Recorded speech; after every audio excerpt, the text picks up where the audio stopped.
Yeah, that's yes for less. Entertain in style all season long. It feels even better when you find it for less at Ross. Yes for less. Good morning, America. Breaking overnight, no deal. Dramatic twist in the Russia investigation. President Trump's former campaign chair, Paul Manafort, a star witness in the Russia probe, now accused of lying to the special counsel, breaking his plea deal. What could it mean for the president? High-stakes showdown. Overnight, President Trump in Mississippi, headlining 2 rallies for GOP Senator Cindy Hyde-Smith in that racially charged runoff election with Democrat Mike Espy. Cindy is so important, so respected. We got to send her back. The investigation over those nooses outside the state capitol as voters in Mississippi head to the polls this morning. Stunning announcement. General Motors shutting down plants across America, eliminating 14,000 jobs, or more big cuts on the way. Designer baby backlash, a new twist in that controversial claim that the world's first genetically edited babies were created in China. Did an American professor play a role in what many are calling a dangerous experiment? Heart-stopping ride. An American tourist hang gliding for the first time when the pilot forgets to attach his harness. What he's now saying about that scary sky-high flight. And Christmas light fight. A neighborhood taking on a family over this over-the-top display. A nativity scene with a real live camel and 200,000 lights. The fight to keep them on. Live in Times Square, this is GMA with Robin Roberts, George Stephanopoulos, and Michael Strahan. And we do say good morning, America. Did you say a real-life camel? Nothing says Christmas like a real-life camel and 200,000 lights. All right. You know that. My bad. We will see all of it in just a little bit. We are going to begin, though, with that dramatic turn in the Russia investigation. The special counsel's plea deal with Paul Manafort collapsed overnight as Mueller's team accused Manafort of lying repeatedly to investigators. So did prosecutors lose a star witness? Is Manafort playing for a pardon from President Trump? Those are 2 of the big questions on the table now. We're going to start out with our Chief Justice correspondent, Pierre Thomas in Washington. Good morning, Pierre. George, good morning. That's right. More intrigue and a dramatic twist in the Russia investigation. Paul Manafort is a key cooperating government witness no more. This morning, special counsel Robert Mueller accusing Paul Manafort of not only refusing to cooperate, but of actually lying to investigators. In a filing with the court overnight, Mueller's prosecutors said Manafort committed federal crimes by lying to the Federal Bureau of Investigation and the special counsel's office on a variety of subject matters. Mueller was hoping that Manafort, Trump's former campaign manager, might be able to provide more critical details in his ongoing Russia probe. Manafort was at that infamous Trump Tower meeting where the Russians promised dirt on Hillary Clinton. In a dramatic turnaround in federal court 2 months ago, Manafort agreed to become a government witness and to plead guilty to conspiracy charges after already having been convicted of tax evasion and bank fraud. But now prosecutors are saying that Manafort should no longer be able to get reduced sentencing for his admissions of guilt, which carries many years in prison for the 69-year-old. Manafort has had a grueling series of confrontations with the special counsel, charged in 2 separate federal courts on dozens of charges and jailed for allegedly tampering with witnesses. President Trump suggesting that Manafort, who initially went to trial to fight the charges against him, was somehow more noble than other confidants who pled guilty and agreed to cooperate with the special counsel. The day after Manafort was convicted in August, Trump tweeting that his former campaign chairman refused to break and called him a brave man. But less than a month later, Manafort agreed to plead guilty to those conspiracy charges and to cooperate with Mueller. Manafort's attorney said last night in their filing before the court that he had lived up to his cooperation agreement and that he's been truthful since getting his deal. But George Mueller's prosecutors say they will prove in court that Manafort's been lying to them since getting that deal. Some legal experts are already wondering whether Manafort is now holding out for a pardon. Yeah, we'll see what evidence they come up with. Okay, Pierre, thanks very much. Let's bring in our chief legal analyst, Dan Abrams, for more on this. So this plea deal collapses overnight. A second possible plea deal with the prosecutors also fell apart yesterday. Jerome Corsi, he's part of this as well. How big a blow is this to the Mueller team? Look, it's never helpful when prospective witnesses go south on you. We don't know exactly what they were going to offer, but what's interesting is how certain they are that Manafort isn't telling them the truth. And they say they're going to be able to document it. Exactly. And that's what's important to remember here is, yes, Manafort could have been a helpful witness. They obviously made a deal with him for a reason. They wanted his cooperation. But the fact that they believe they can now prove that he's not telling them the truth tells you there's a lot out there. There's a lot out there that's documentable. And that's got to be unnerving, I think, both to Manafort and potentially to President Trump. Yeah, because that report, once they put that out, could be a way of showing possible wrongdoing by others in the president's orbit, even if a final report is blocked by the acting attorney general. And that they have documents to back it up, right? So it belies this whole argument that, oh, well, you know, one person says this, another person says that. Maybe there were differences in interpretations. You've got to believe that for them to be this definitive on Manafort, that they've got documents, they've got emails, they've got texts, they've got something to back it up. One of the simplest ways to look at this is that even if Manafort lived up to this cooperation deal, he would have been spending up to a decade in prison. So why not go for the pardon from President Trump? Well, look, then you can say, well, why didn't he do it at the beginning, right? Why didn't he just say, I'm not going to help, I'm not going to cooperate, I'm not going to assist? But it sure feels like he's looking for a pardon.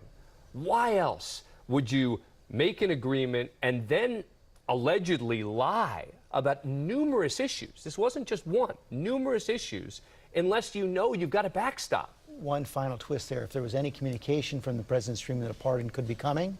Well, look, that could be obstruction of justice, although some would say the pardon power is broad enough to say he can do it for whatever reason he wants. Dan Abrams, thanks very much. Robin? And speaking of the president, overnight President Trump was out on the campaign trail in Mississippi, making a last-minute push for Republican Senator Cindy Hyde-Smith in that runoff election with Democrat Mike Espy.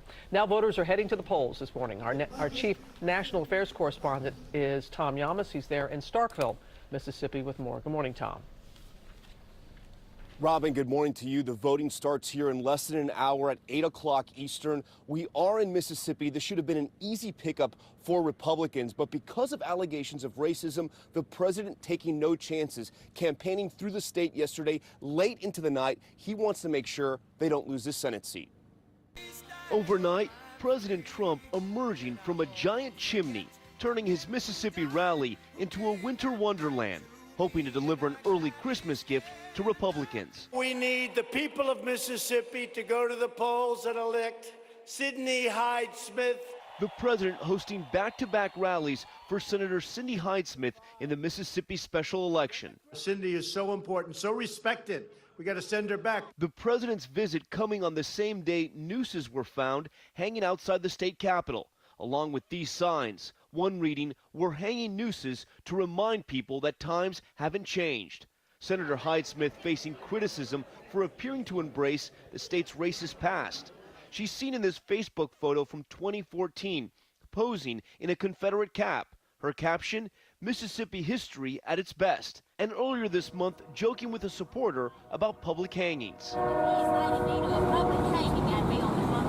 Hyde-Smith later apologizing in a debate against her opponent, Mike Espy, the Democrat vying to become the state's first black senator since Reconstruction. There was no ill will, no intent whatsoever in my statements. I don't know what's in your heart, but we all know what came out of your mouth.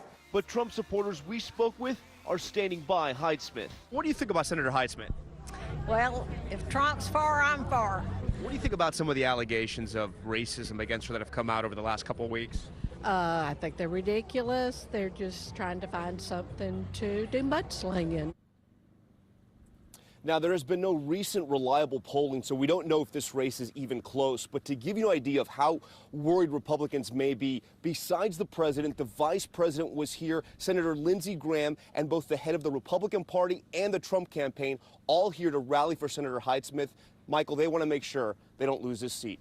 Back to you. All right, we'll keep our eye on that. Thank you so much, Tom. We're going to turn now to that stunning announcement from General Motors, the auto giant, halting production at 5 factories and slashing 14,000 jobs to cut costs. GM's move drawing immediate and intense fire from President Trump. And ABC's Eva Pilgrim is in Detroit, where one of those factories will close. Good morning, Eva. Good morning, Michael. This is one of the plants that is slated to close, but workers here don't know yet if or when they will be laid off. So far, they've only been given a warning. They may not have jobs in the new year. The largest automaker in the U.S. announcing massive layoffs and plant closures in North America. The company planning to eliminate more than 14,000 jobs. There's people in there bawling their eyes out.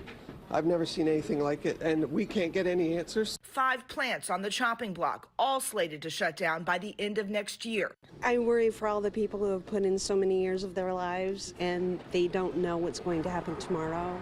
The cuts not just hitting the factories. More than 8,000 of the cuts expected to be white-collar workers. GM blaming the cuts on slow sales for traditional cars, announcing it's eliminating the low-selling Chevrolet Cruze, Volt, and Impala cars from its roster. The company instead saying it will shift to focus on automation and making SUVs, which are selling well. The president not hiding his frustration with CEO Mary Barra.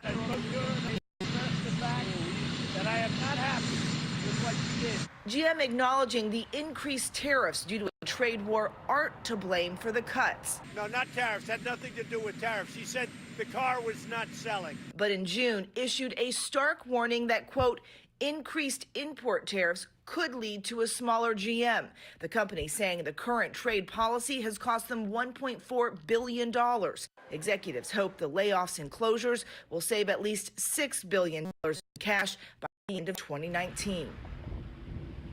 Now, GM says it is expanding operations in those well-performing areas. Nearly 3,000 workers will be eligible for those new positions, but no question, a lot of uncertainty here this morning. And George, we are just weeks away from Christmas. Well, that is for sure. Okay, Eva, thanks very much. We're going to get the latest now on that crisis at the border. Overnight, President Trump defended the use of tear gas on migrants who tried to rush toward the fence, some of them children. Our chief national correspondent, Matt Gutman, there at the border in Tijuana, Mexico. Good morning, Matt. Good morning, George. Even as the Mexican government has called for an exhaustive investigation into the use of tear gas on children, President Trump doubling down overnight, disputing without evidence whether those parents we saw clutching those children in those clouds of tear gas were actually their parents.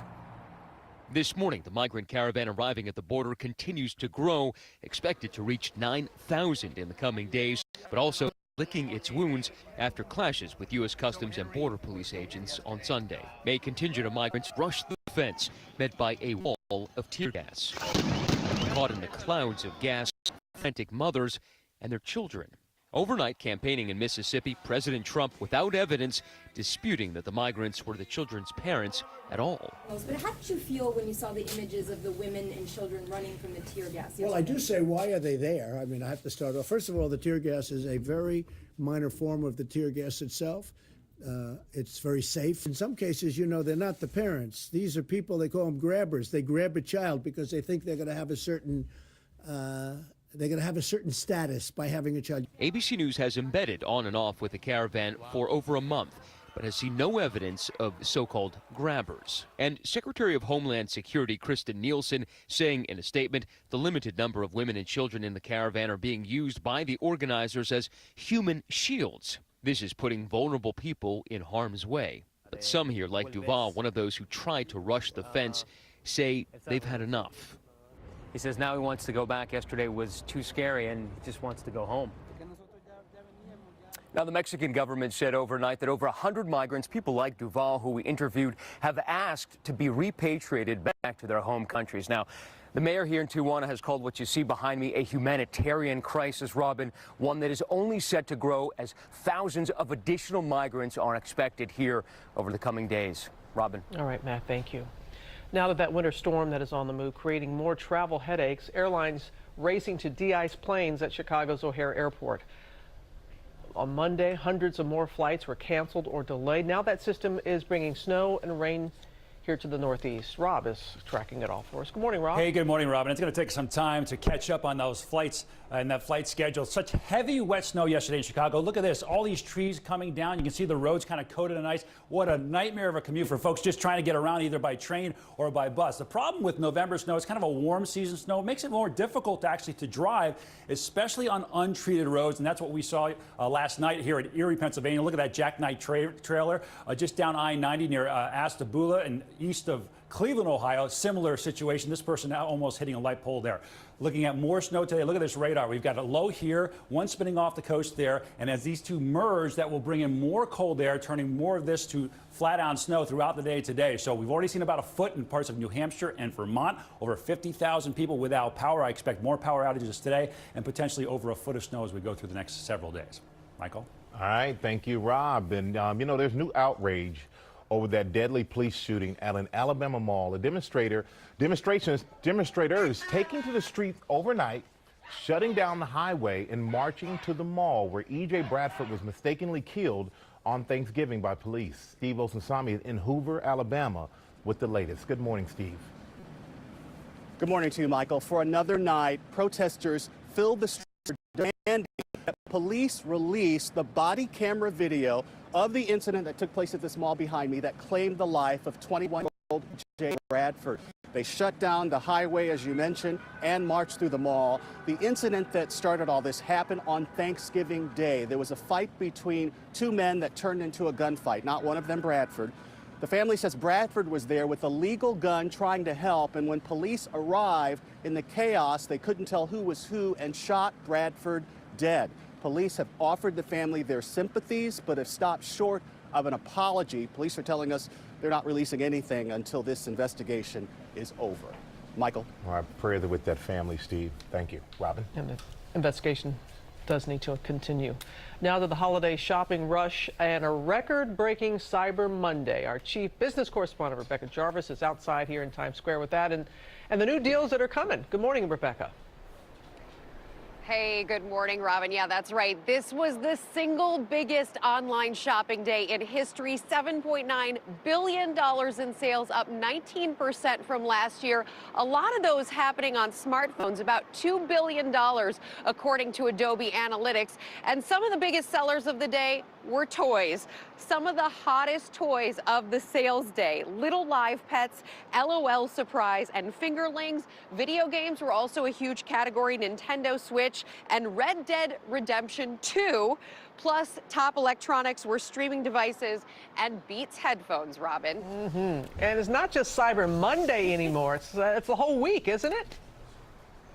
Exactly, Robin. Nothing can be just a day anymore. Black Friday takes over the full weekend. Cyber Monday is now Cyber Week, and a number of retailers, Target, Amazon, Walmart, Macy's, they are all advertising Cyber Week specials, rolling out new deals every day this week. Plus, it's a great day to book travel. In fact, some people call today Travel Tuesday because some of the biggest discounts of the year, according to Hopper, happen right now, Robin. And it's also Giving Tuesday, and I know you'll be back later this morning to talk about that. Thank you, Rebecca. Michael? Absolutely. Speaking of giving, there's an ATM where users in Houston, well, they got an early Christmas gift. A Bank of America machine giving out $100 bills instead of $10 bills when a vendor accidentally loaded it with the wrong currency. Oops. Once the word spread, people raced to get in line. Look at that line. The line was massive, trying to come in and get a lot of cash. I would try to keep pressing the buttons. I could use so much extra cash. And the police eventually shut down the machine. But there's some good news. The bank says customers who got the extra cash, they can keep it. Really? Yes. Merry Christmas. Oh, wow. I'm surprised at that. Why? Yeah, that was a line. I know, but how quickly that word spread on the street? Well, the guy who got the money posted on social media. Didn't take long. Quicker than the cops. Let's go to Rob. Hey, George, we're tracking the western storms. More on that in a half an hour. But first, your Tuesday trivia brought to you by Capital One. Minimums and fees, they seem to be the very foundation of your typical bank. Capital One is anything but typical. That's why we designed Capital One Cafes. You can get savings and checking accounts with no fees or minimums, and one of America's best savings rates. To top it off, you can open one from anywhere in 5 minutes. This isn't a typical bank. This is banking reimagined. What's in your wallet? Blustery conditions today and definitely chillier than yesterday's high of 52. Today just 45. The winds today will be anywhere from 35 to 40 miles per hour and over 40 miles per hour expected on Wednesday before those winds start to drop on Thursday. But 48 hours of high winds. Your high temperature on Friday, 47 degrees. So the next couple of systems that come in for the end of the work week and the weekend will bring rain and not snow. You got 50 degrees on Saturday. Coming up, the American professor now under fire for his alleged role in the creation of those genetically altered babies. And check out this hang gliding for the first time.